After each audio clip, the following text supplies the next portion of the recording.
Kalau korang nak beli kipas tangan, jangan beli yang hanya kipas semata-mata. Alang-alang beli tu, cari terus yang boleh jadikan dia sebagai blower, boleh jadikan dia sebagai torchlight, berfungsi sebagai power bank. Nak buat cleaning dekat keyboard pun boleh. Ini baru berbaloi.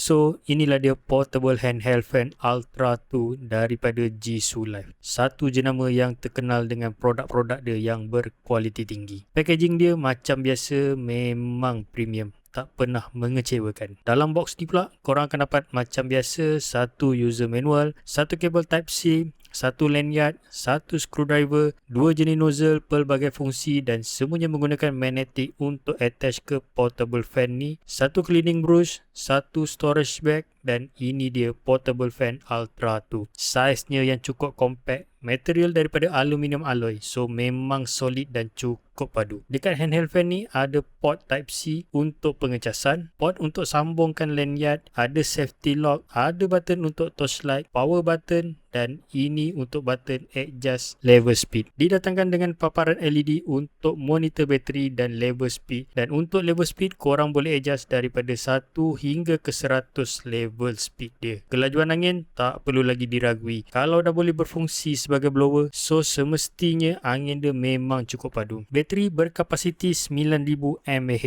dan mampu bertahan sehingga 25 jam lamanya. Apa lagi yang korang nak, semuanya ada dekat sini. Nak sejukkan badan boleh, nak jadikan dia sebagai blower pun boleh. Boleh jadikan dia sebagai alat cleaning pelbagai tempat. Jadikan dia torchlight ataupun emergency light pun boleh. Paling padu, bateri dia yang besar memang cukup sifat untuk dijadikan sebagai power bank. Dengan tanda harga yang munasabah untuk dibeli, Jisu Life Ultra 2 memang satu pembelian yang cukup berbaloi untuk korang dapatkan. So macam biasa, kalau korang berminat dengan item ni, link aku sediakan dekat bawah ni. Ini memang perfect.